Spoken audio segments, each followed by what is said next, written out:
স্বাভাবিকভাবে ফলাফল যেটাই হয় সেটাই আমরা মানব, সবাই মানা উচিত।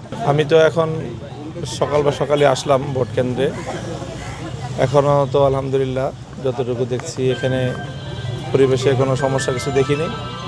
ভোটার উপস্থিতি ধীরে ধীরে হচ্ছে, খুব বেশিও না আবার একেবারে নেই তা না। মোটামুটি কিছু মানুষ ভোট দিতে এসেছে, তারা ভোটাধিকার প্রয়োগ করতেছেন। সব কিছুই স্বাভাবিক আছে এখন এখানে। তো ফলাফলটা যেটা হবে সেটা আসলে মেনে নেবেন কিনা আপনারা? ফলাফল তো স্বাভাবিক, যদি কোনো ধরনের বড় রকমের কোনো সমস্যা সামনে না আসে এবং কৃত্রিম কোনো সংকট যদি তৈরি না করা হয় এবং স্বাভাবিক প্রক্রিয়ায় যদি নির্বাচন হয় এবং জনগণ যদি তাদের স্বতঃস্ফূর্তভাবে ভোটাধিকার প্রয়োগ করতে পারে, স্বাভাবিকভাবে ফলাফল যেটাই হয় সেটাই আমরা মানব, সবাই মানা উচিত। শুধু সারা রাতে অনেক জায়গায় অনেক ধরনের গুজব হয়েছে, আবার অনেক ঘটনাও ঘটেছে, আপনি দেখেছেন সারা রাতে। তো মোহাম্মদপুরে আপনি এখন পর্যন্ত কোনো অপ্রীতিকর ঘটনা গত রাত থেকে এখন পর্যন্ত পেয়েছেন কিনা? মোহাম্মদপুরে মানে 13 আসনের। হ্যাঁ, মোহাম্মদপুরে 13 আসনে রাতের শুরু অংশে আমরা বেশ কিছু জায়গায় কিছু অনিয়মের সংবাদ এবং কিছু কিছু কেন্দ্রে সন্দেহজনক কিছু আচরণ আমরা সংবাদ পেয়েছি। প্রাণ ফ্রুটো, সময় অসময় ফ্রুটোময়।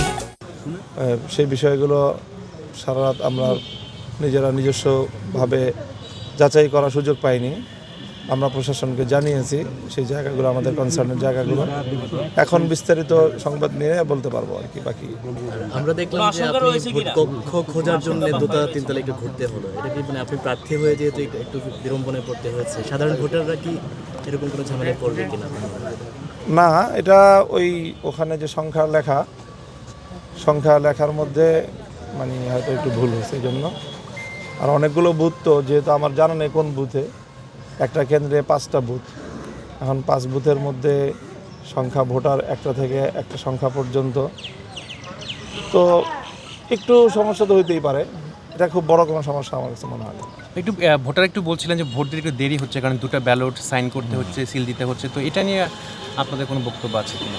সময় বেশি লাগবে কিনা? আমার মনে হয় না যে এটা নিয়ে খুব সমস্যা হবে, কারণ এখানে তো ভোটার যে লাইন আছে সেই অনুযায়ী তো দেরি হচ্ছে বলে মনে হলো না। বাকি যেখানে আরও বেশি ভোটার উপস্থিত হয়েছে তাদের ওখানে আমরা সার্ভে কিছুটা পর্যবেক্ষণ করলে বলতে পারবো যে বিষয়টা কত দূর আছে।